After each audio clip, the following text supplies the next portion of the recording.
នៅព្រឹកថ្ងៃទី8ខែមិថុនាឆ្នាំ2001មានបរិសម្នាក់បានលាក់កំបិតកាប់សាច់មួយដ៏មុតស្រួចដើរសម្ដៅចូលទៅក្នុងសាលាបឋមសិក្សាមួយនៅក្នុងប្រទេសជប៉ុនគាត់មិនបានផ្លោះរបងគាត់មិនបានវាបំបែកសោហើយក៏គ្មានសន្តិសុខណាម្នាក់សួរនាំគាត់សម្បីតែមួយម៉ាត់គាត់គ្រាន់តែដើរចូលទៅដោយងាយស្រួលបំផុត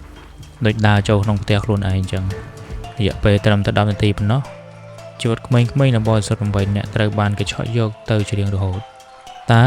ហេតុអ្វីបានជាប្រទេសដែលធ្លាប់មានសុវត្ថិភាពបំផុតនៅលើពិភពលោកបែរជាຕົកចន្លោះប្រហោងដ៏ធំមួយនេះមិនដែលបណ្ដោយឲ្យឃាតករជាម្ចាស់ដើរចូលទៅទីតាំងក្មេងៗបានយ៉ាងងាយស្រួលបែបនេះ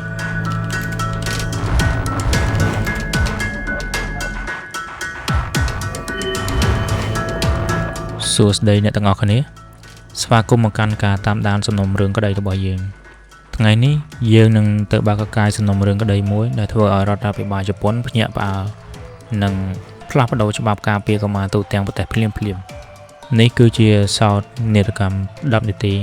នៅសាលាសិក្សាអ៊ីកៃដា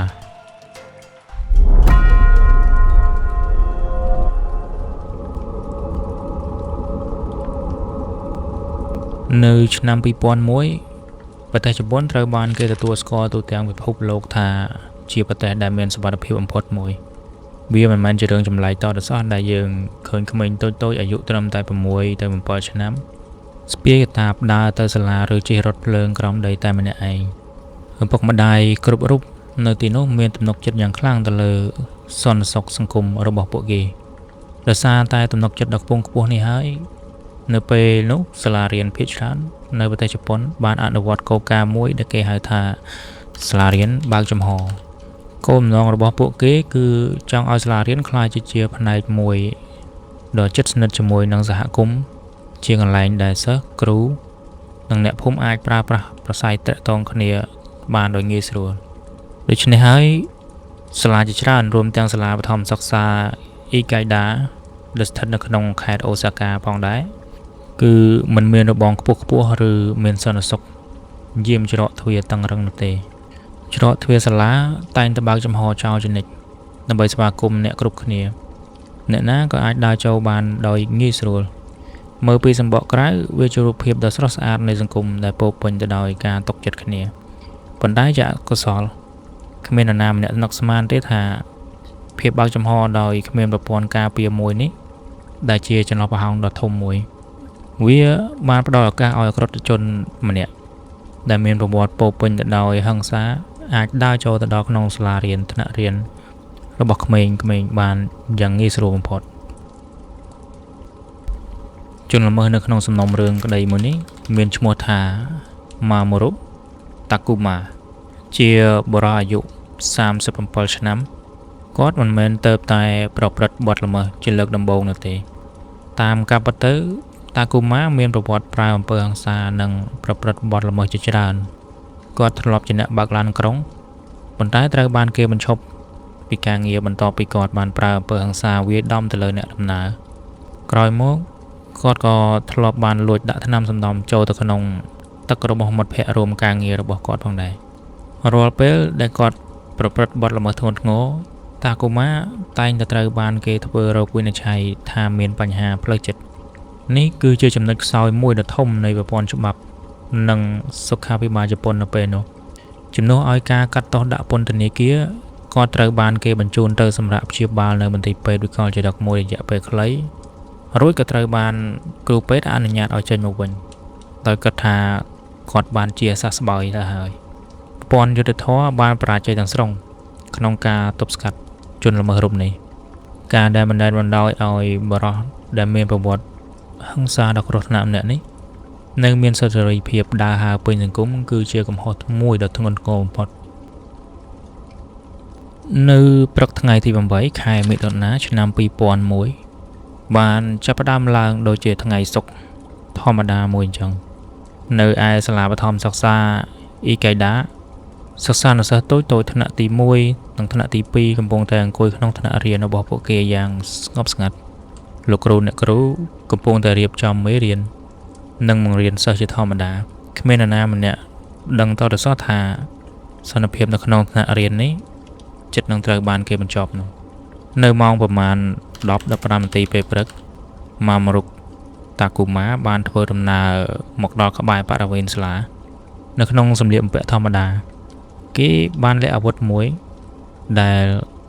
ក្រោយមកคล้ายទៅជាវត្ថុតាងដ៏សំខាន់បំផុតនៅក្នុងសំណុំរឿងក្តីមួយនេះវាគឺជាកាំបិតផ្ទះបាយរបស់ជប៉ុនប្រភេទ Daba ដែលមានប្រវែងមុខកាំបិត 15.8 សង់ទីម៉ែត្រជាទូទៅកាំបិតប្រភេទនេះមានមុខក្រាស់ធ្ងន់និងមុខស្រួចខ្លាំងដែលជាទូទៅចុងភៅជប៉ុនប្រើប្រាស់សម្រាប់កាត់ក្បាលត្រីឬក៏កាប់សាច់ប៉ុន្តែនៅព្រឹកនោះជនល្មើសបានយកកាំបិតនោះមកពីផ្ទះដោយមានបំណងប្រព្រឹត្តបទល្មើសមួយដ៏សាហាវឃោរឃៅតែប្រទេសជប៉ុនទាំងមូលនឹកស្មានមិនដល់គាត់ឈរនៅក្រៅបរិវេណសាលាសម្លឹងមើលទៅច្រកទ្វារដែលកំពុងតែបើកចំហចោលដោយគ្មាននរណាម្នាក់នៅចាំយាមវាគឺជាឱកាសដ៏ល្អបំផុតដែលគាត់រងចាំនៅម៉ោង10-15 នាទីព្រឹកជនល្មើសតាគូម៉ាបានដើរតម្រង់ចូលទៅច្រកទ្វារចំហៀងនៃសាលាបឋមសិក្សាអ៊ីកៃដាតាមការស្រាវជ្រាវច្រកទ្វារមួយនេះត្រូវបានបើកចំហចោលជាធម្មតាដើម្បីសម្រួលដល់ការចេញចូលរបស់រថយន្តដឹកទំនិញឬអ្នកផ្គត់ផ្គង់អាហារសម្រាប់សាលាគ្មានសន្តិសុខគ្មានអ្នកសួរនាំនោះទេគាត់បានដើរចូលទៅក្នុងបរិវេណសាលាបានយ៉ាងងាយស្រួលហាក់បីដូចជាគាត់មានសិទ្ធិពេញលេញក្នុងការដើរនៅទីនោះអញ្ចឹងចំណុចដែលគួរឲ្យសោកស្ដាយបំផុតនោះនៃប្លង់ស្ថាបត្យកម្មនៅសាលានេះគឺទីតាំងថ្នាក់រៀនរបស់ក្មេងៗនៅប្រទេសជប៉ុនសាលារៀនភាគច្រើនត្រូវបានគេរចនាឡើងដោយមានទ្វារកញ្ចក់រុញធំៗដែលបើកចំហផ្ទាល់ទៅកាន់បរិវេណទីធ្លាខាងក្រៅដើម្បីឲ្យពន្លឺព្រះអាទិត្យនិងមានខ្យល់បរិសុទ្ធចេញចូលបានល្អអ្នករៀនរបស់ក្មេងៗថ្នាក់ទី1ដែលមានអាយុទៅតែ6ទៅ7ឆ្នាំគឺស្ថិតនៅជាន់តលដីនឹងតែម្ដងវាគ្មានរបាំងការពីអ្វីទាំងអស់រវាងទីធ្លាខាងក្រៅនិងក្មេងៗដែលកំពុងអង្គុយរៀននៅពេលដែលតាកុមារដើរទៅដល់មុខថ្នាក់រៀនមួយលោកគ្រូអ្នកគ្រូនិងសិក្សានៅសិស្សប្រហែលជាគិតថាគាត់គ្រាន់តែជាអាណាព្យាបាលសិស្សឬក៏ជាបុគ្គលសាធារណៈណាមួយតែប៉ុណ្ណោះគ្មាននរណាម្នាក់អាចសម័យបានទេថាបរិះនេះកំពុងតែលាក់កំបិតដើរបារមុជស្រួចនៅក្នុងដៃរបស់គេគោលការណ៍របស់មនុស្សយើងតែងតែមានយន្តការមួយនៅពេលដែលជួបហេតុការណ៍នឹកស្មានមកដល់ពេលដែលតាកុមារទាញកំបិតចេញមកហើយបោះជំហានចូលទៅក្នុងសាលាថ្នាក់រៀនទី1ដោយភាពស្ងប់ស្ងាត់មួយរំពេចវាជាភាពស្ងប់ស្ងាត់មួយដ៏តក់ស្លុត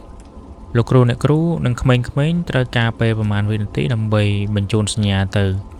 ខួរក្បាលថាអ្វីដែលពួកគេកំពុងឃើញនោះគឺជាការពិតបន្ទាប់មកសំឡេងស្រែកក៏បានបន្លឺឡើងជនល្មើសមិនបាននិយាយអ្វីច្រើនទេគេគ្រាន់តែចាប់ផ្ដើមវាយប្រហារទៅលើគោលដៅដែលនៅជិតបំផុតដែលនោះគឺជាក្មេងតូចៗដែលមិនមានកម្លាំងតបតសូម្បីតែបន្តិចជនល្មើសរូបនេះមិនបានកំណត់គោលដៅច្បាស់លាស់នោះទេគេគ្រាន់តែចង់បង្កការខូចខាតឲ្យបានច្រើនបំផុតតាមដែលអាចធ្វើបាន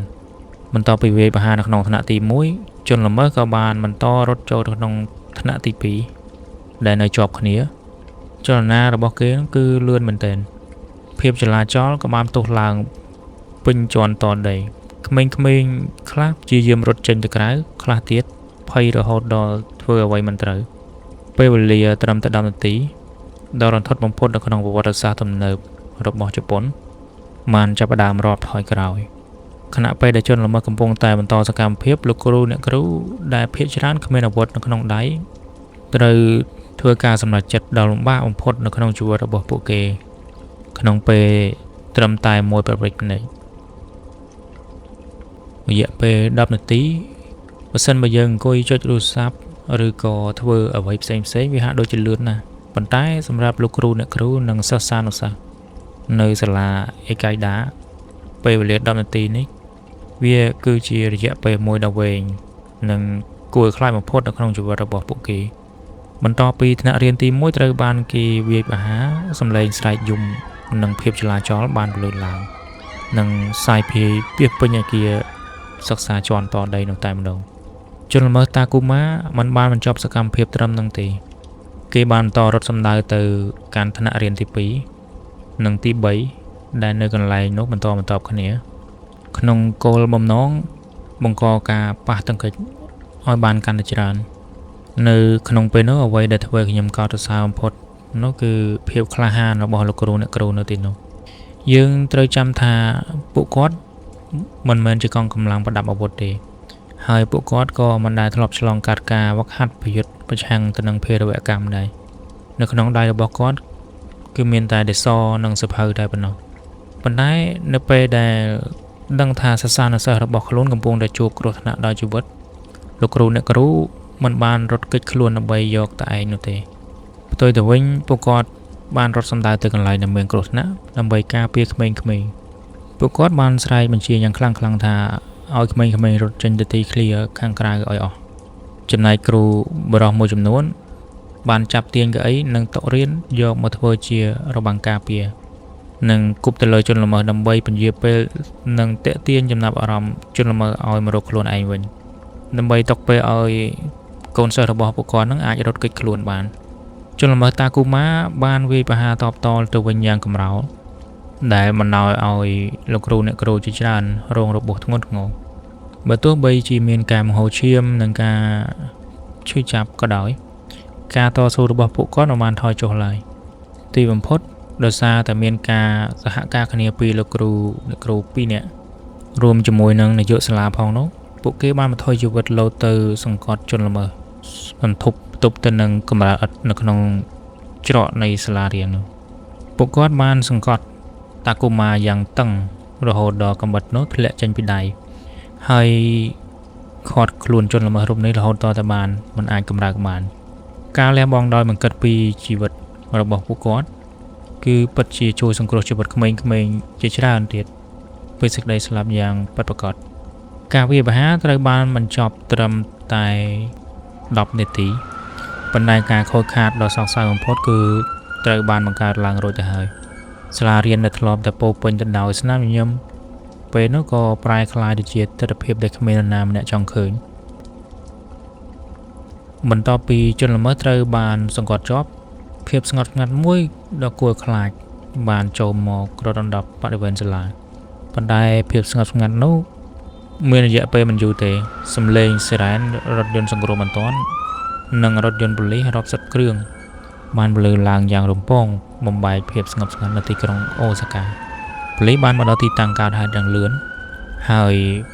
បានវាយខ្នោះតាកុមារភ្លាមនៅនឹងកន្លែងដោយបញ្ជូនគេទៅកាន់រថយន្តប៉ូលីសទន្ទឹមនឹងនោះក្រុមគ្រូពេទ្យនិងអ្នកសង្គ្រោះបន្ទាន់បានរត់ប្រជិតគ្នាចូលទៅក្នុងអគារសាលាជាមួយនឹងឧបករណ៍សង្គ្រោះនិងក្រេរុញអ្នកជំងឺទស្សនវិជ្ជានៅទីនោះគឺពោពេញទៅដោយភាពវឹកវរខ្លាំងមែនទែនក្មេងៗដែលភ័យតក់ស្លុតកំពុងតែយំអោបគ្នាហើយក្រុមគ្រូពេទ្យកំពុងតែប្រឹងប្រែងសង្គ្រោះជីវិតជនរងគ្រោះយ៉ាងតក់អហបំផុតប៉ុន្តែទោះបីជាក្រុមគ្រូពេទ្យខំប្រឹងជួយសង្គ្រោះក្មេងៗយ៉ាងណាក៏ដោយលទ្ធផលចុងក្រោយគឺនៅតែមិនអាចសង្គ្រោះពួកគេបានតួលេខនៃការបាត់បង់គឺធ្វើឲ្យប្រជាជនជប៉ុនរន្ធត់ណាស់កុមារី7នាក់និងកុមារាម្នាក់ដែលមានអាយុចន្លោះពី6ទៅ8ឆ្នាំបានបាត់បង់ជីវិតក្រៅពីនេះក្មេងៗចំនួន13នាក់ទៀតនិងលោកគ្រូអ្នកគ្រូ2នាក់ដែលបានចេញមុខការពារសិស្សនោះបានរងរបួសយ៉ាងធ្ងន់ធ្ងរព័ត៌មានដ៏អាក្រក់មួយនេះបានរាយសាយពេញប្រទេសតាមរយៈការផ្សព្វផ្សាយនៅលើកញ្ចក់ទូរទស្សន៍ត្រឹមតែប្រហែលនាទីប៉ុណ្ណោះឪពុកម្ដាយរបស់សិស្សនៅសាលាអេកៃដាជាច្រើនបានរត់បញ្ញាមកកាន់របងសាលាទាំងទឹកភ្នែកពួកគាត់ឈរយំអោបគ្នាសម្លឹងមើលទៅខាងក្នុងសាលាដោយក្តីព្រួយបារម្ភរកអ្វីពីរំមិនបានព្រោះមិនទាន់ដឹងថាកូនរបស់ខ្លួនមានសុវត្ថិភាពឬនៅវាជាថ្ងៃដែលប្រទេសជប៉ុនទាំងមូលមានភាពសោកសៅខ្លាំងទន្ទឹមនឹងការសោកសៅមនុស្សគ្រប់គ្នាក៏ចាប់ផ្ដើមសួរខ្លួនឯងនិងសួរទៅកាន់រដ្ឋាភិបាលថាតើសង្គមដែលគេធ្លាប់គិតថាមានសុវត្ថិភាពបំផុតនេះហេតុអ្វីបានជាអនុញ្ញាតឲ្យរឿងបែបនេះកើតឡើងចំពោះក្មេងៗតូចនៅក្នុងសាលារៀនមួយនេះបានចម្លើយគឺរឿងនេះមិនត្រឹមតែជាកំហុស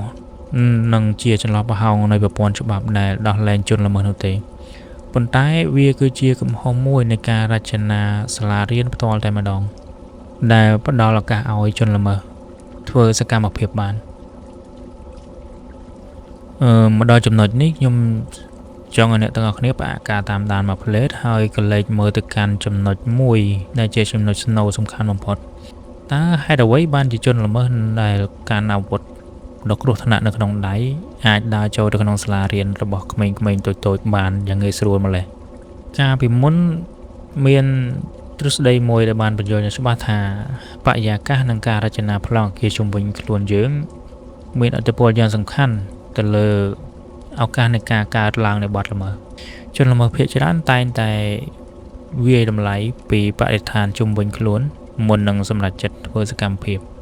ចំណុចនេះបានបញ្ជាក់ថាបើសិនជាយើងរៀបចំទីតាំងមួយឲ្យបានត្រឹមត្រូវនិងមានការការពារត្រឹមត្រូវការត្រួតពិនិត្យច្បាស់លាស់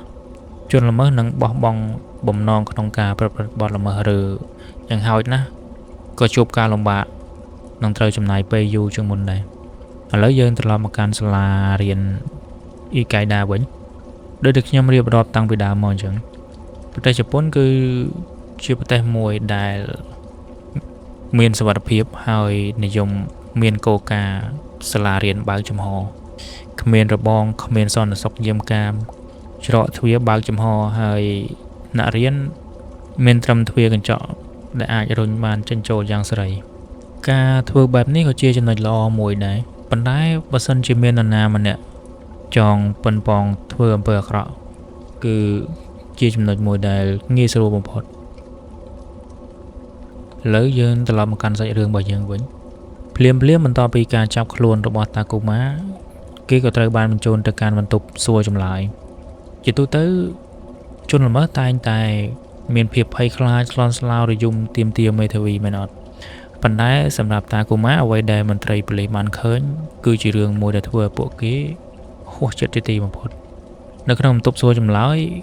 มันមានការបង្ហាញសេចក្តីសោកស្ដាយគ្មានការយំយឺតឬក៏គ្មានការភ័យខ្លាចសូម្បីតែបន្តិច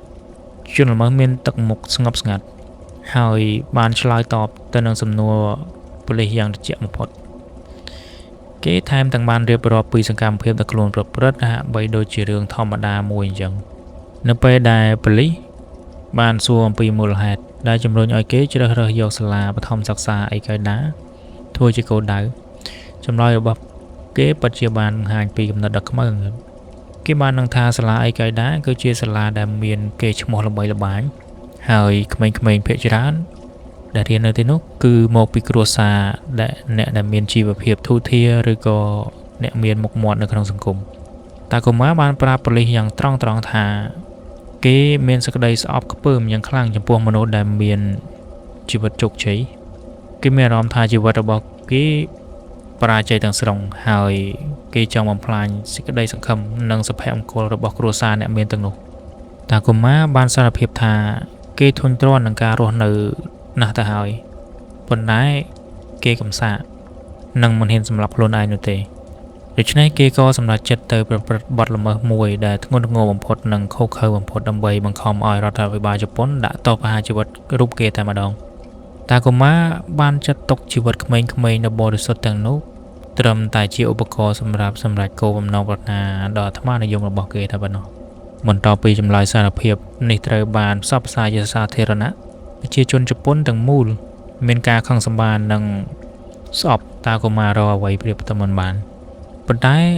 ស្របពេលជាមួយគ្នានេះសេចក្តីបារម្ភមួយដ៏ធំបានកើតឡើងនៅក្នុងសង្គម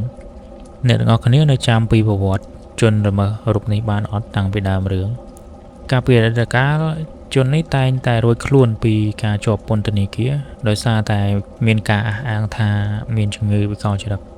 គ្រួសារជនរងគ្រោះនិងសាធារណជនចាប់ផ្ដើមភ័យខ្លាចយ៉ាងខ្លាំងថាពេលឡើងតុលាការមេធាវីរបស់តាគូម៉ានឹងប្រើប្រាស់ល្បិចចាស់នេះម្ដងទៀតគេបារម្ភថាជនល្មើសរូបនេះអាចនឹងត្រូវបានគេបញ្ជូនទៅមន្ទីរពេទ្យវិកលចរិតហើយគេចផុតពីការទទួលទោសតាមច្បាប់សាជាថ្មីម្ដងទៀតនៅពេលដែលសំណុំរឿងក្តីនេះត្រូវបានបញ្ជូនទៅកាន់តុលាការប្រទេសជប៉ុនទាំងមូលបានតាមដានយ៉ាងយកចិត្តទុកដាក់បំផុតក្តីបារម្ភធំបំផុតរបស់សាធារណជនគឺតាក់ទងទៅនឹងច្បាប់មួយដែលក្នុងក្រមព្រហ្មទណ្ឌជប៉ុននោះគឺមាត្រាទី39នៅក្នុងច្បាប់ជប៉ុនមាត្រាទី39បានចែងថាបុគ្គលណាដែលប្រព្រឹត្តបទល្មើសក្នុងស្ថានភាពវិកលចរិត ឬបាត់បង់ស្មារតីទាំងស្រុងមិនអាចត្រូវផ្ដន់ទាទោសតាមច្បាប់ឬទទួលការកាត់ទោសប្រហារជីវិតបាននោះទេចំណែកអ្នកដែលមានបញ្ហាស្មារតីកម្រិតស្រាលក៏អាចត្រូវបានបន្ធូរបន្ថយទោសផងដែរមេធាវីការពារក្តីរបស់ម៉ាម៉ូរុតាគូម៉ាបានព្យាយាមយ៉ាងខ្លាំងក្នុងការប្រើប្រាស់ប្រវត្តិវេជ្ជសាស្ត្រចាស់ៗរបស់ពួកគេដើម្បីអះអាងថាជននេះមានជំងឺវិកលចរិតនៅពេលដែលប្រព្រឹត្តបទល្មើស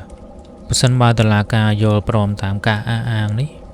នោះជនល្មើសនឹងអាចរត់ខ្លួនពីទោសប្រហារជីវិតជាជាមិនខានវាជារឿងមួយដែលគ្រួសារជនរងគ្រោះមិនអាចទទួលយកបានជាដាច់ខាតប៉ុន្តែដោយសារតែទំហំនៃភាពសាហាវឃោរឃៅនៅក្នុងរឿងក្តីនេះតុលាការមិនបានបណ្តែតបណ្ដោយតាមការទាមទាររបស់មេធាវីនោះទេចៅក្រមបានបញ្ជាឲ្យក្រុមគ្រូពេទ្យចិត្តសាស្ត្រនិងអ្នកជំនាញកម្ពុជាកម្ពុជាធ្វើការវាយតម្លៃនិងពិនិត្យកសោវិច័យផ្លូវចិត្តរបស់ជនល្មើសយ៉ាងល្អិតល្អន់និងស៊ីជម្រៅបំផុតបន្ទាប់ពីការស៊ើបអង្កេតនិងអស់រយៈពេលជាច្រើនខែលទ្ធផលវិទ្យាសាស្ត្រថ្មីមួយត្រូវបានប្រកាសដែលទម្លាយការពិតទាំងស្រុងក្រុមគ្រូពេទ្យបានសន្និដ្ឋានយ៉ាងច្បាស់ថាម៉ាម៉ូរុតាគូម៉ាមិនដែលមានជំងឺវិកលចរិតឬបាត់បង់ស្មារតីនោះទេរោគសញ្ញាទាំងអស់ដែលគេធ្លាប់សម្ដែងកាលពីអតីតកាលគឺជារឿងក្លែងបន្លំដើម្បីគេចវេសពីការទទួលខុសត្រូវក្នុងច្បាប់ព្រហ្មទណ្ឌតែប៉ុណ្ណោះផ្ទុយទៅវិញគ្រូពេទ្យបានធ្វើរោគវិនិច្ឆ័យថាគេមានជំងឺបុគ្គលិកលក្ខណៈប្រឆាំងសង្គមដែលជាលក្ខណៈនៃមនុស្សដែលមានចិត្តសាហាវនិងអាត្មានិយមនៅក្នុងផ្នែកចិត្តសាស្ត្រនិងច្បាប់មានភាពខុសគ្នាយ៉ាងធំរវាងភាពវិកលចរិតនិងបុគ្គលិកលក្ខណៈប្រឆាំងសង្គមមនុស្សវិកលចរិតអាចនឹងមើលឃើញឬឮសំឡេងដែលគ្មានការពិតធ្វើឲ្យពួកគេមិនដឹងខុសត្រូវប៉ុន្តែសម្រាប់តាគូម៉ាគេមានស្មារតីដឹងខ្លួន 100% គេដឹងច្បាស់ថាអ្វីដែលគេកំពុងធ្វើគឺជាបទល្មើសគ្រាន់តែគេគ្មានមនោសញ្ចេតនាគ្មានការអាណិតអាសូរនិងជ្រើសរើសមិនខ្វល់ពីច្បាប់នៅក្នុងសង្គមតែប៉ុណ្ណោះពេញមួយដំណើរការនៃសាវនាការតាគូម៉ាមិនបានបង្ហាញការសោកស្ដាយសូម្បីតែបន្តិចអ្វីដែលធ្វើឲ្យគ្រប់គ្នាហួសចិត្តបំផុតនោះគឺគេតែងតែស្រែកឡូឡារំខានដល់ដំណើរការតុលាការហើយថែមទាំងបានប្រើពាក្យសម្ដីប្រមាថយ៉ាងធ្ងន់ធ្ងរទៅលើឪពុកម្ដាយជនរងគ្រោះដែលកំពុងអង្គុយយំនៅក្នុងបន្ទប់សាវនាការនោះទៀតគេបានប្រាប់តុលាការយ៉ាងក្រអឺតក្រទមថាគេសោកស្ដាយតែម្យ៉ាងគត់គឺសោកស្ដាយដែលគេមិនអាចសម្លាប់ក្មេងៗឲ្យបានច្រើនជាងនេះដោយផ្អែកលើភស្តុតាងលទ្ធផលពេទ្យនិងចរិតលក្ខណៈដ៏គ្រោះថ្នាក់នេះនៅថ្ងៃទី28ខែសីហាឆ្នាំ2003តុលាការទីក្រុងអូសាកាបានប្រកាសសាលក្រមជាផ្លូវការចៅក្រមបានសម្រេចកាត់ទោសប្រហារជីវិតម៉ាម៉ូរុតាគូម៉ាដោយមិនមានការបន្ធូរបន្ថយអ្វីទាំងអស់ជាទូទៅនៅក្នុងប្រទេសជប៉ុនការអនុវត្តទោសប្រហារជីវិតគឺត្រូវចំណាយពេលយូរណាស់តន្តិភាពច្រើនត្រូវជាប់ឃុំរាប់សិបឆ្នាំទម្រាំតុលាការកំពូលនិងក្រសួងយុត្តិធម៌ចុះហត្ថលេខាអនុម័តឲ្យប្រហារជីវិតប៉ុន្តែសម្រាប់ករណីម៉ាម៉ូរុតាគូម៉ាអ្វីគឺលឿនខុសពីធម្មតាជនល្មើសនេះបានទទួលយកសារក្រមប្រហារជីវិតដោយស្ម័គ្រចិត្តជនល្មើសរូបនេះហាក់ដូចជាពេញចិត្តនឹងលទ្ធផលមួយនេះដែលវាស្របទៅនឹងគោលបំណងប្រាថ្នាដ៏ខ្មៅងងឹតរបស់គេតាំងពីដើមទីដែលចង់ឲ្យរដ្ឋាភិបាលបញ្ចប់ជីវិតរបស់ខ្លួនត្រឹមតែមួយឆ្នាំក្រោយការកាត់ទោសពោលគឺនៅថ្ងៃទី14ខែកញ្ញាឆ្នាំ2004ម៉ាម៉ូរុតាគូម៉ាត្រូវបានប្រហារជីវិតដោយការព្យួរកបើទោះបីជាឃាតកររូបនេះបានស្លាប់បាត់បង់ជីវិតទៅហើយក្តីប៉ុន្តែស្លាកស្នាមនឹងការឈឺចាប់ដែលគេបានបន្សល់ទុកទៅឲ្យគ្រួសារជនរងគ្រោះនិងសង្គមជប៉ុនទាំងមូលគឺមិនអាចលុបបំបាត់បាននោះទេព្រឹត្តិការណ៍នេះបានคล้ายទៅជាកញ្ចក់ឆ្លុះបញ្ចាំងដ៏ធំមួយរដ្ឋាភិបាលជប៉ុនបានភ្ញាក់រលឹកហើយសម្រេចចិត្តលុបចោលទាំងស្រុងនៅគោលការណ៍សាលារៀនបើកចំហនៅទូទាំងប្រទេសសរុបមកសំណុំរឿងក្តីនៃសាលាបឋមសិក្សាអ៊ីកាយដាមិនត្រឹមតែជារឿងឃាតកម្មដ៏គួរឲ្យរំភើបនោះទេវាគឺជាមេរៀនមួយដ៏ជូរចត់ នឹងបានបង្ហាញយើងថាពេលខ្លះការជឿជាក់លើសង្គមពេកដោយគ្មានរបាំងការពាររូបវន្តច្បាស់លាស់អាចបើកផ្លូវឲ្យមនុស្សអាក្រក់ធ្វើសកម្មភាពបានយ៉ាងងាយស្រួលមុននឹងបញ្ចប់នៅវីដេអូថ្ងៃនេះខ្ញុំមានសំណួរមួយចង់សួរទៅកាន់អ្នកទាំងអស់គ្នាដើម្បីធ្វើការពិភាក្សាតើអ្នកទាំងអស់គ្នាគិតថាសាលារៀននៅក្នុងប្រទេសរបស់យើងសពថ្ងៃមានការរៀបចំប្រព័ន្ធការពាររបងនិងសន្តិសុខគ្រប់គ្រាន់ហើយឬនៅក្នុងការពារកូនរបស់អ្នកពីហេតុការណ៍ដែលដឹកស្មានមកដល់ឬក៏យើងនៅមានចន្លោះប្រហោងត្រង់ណាទៀតសូមបញ្ចេញមតិទាំងអស់គ្នានៅក្នុងខមមិនខាងក្រោមហើយខ្ញុំនឹងរងចាំអានខមមិនរបស់អ្នកទាំងអស់គ្នាបើសិនជាអ្នកទាំងអស់គ្នាគិតថាវីដេអូនេះមានប្រយោជន៍និងផ្ដល់ចំណេះដឹងថ្មីសូមកុំភ្លេចចុច like share ហើយនិង subscribe ម្នាក់មួយផងហើយខ្ញុំនឹងជួបអ្នកទាំងអស់គ្នានៅវីដេអូក្រោយ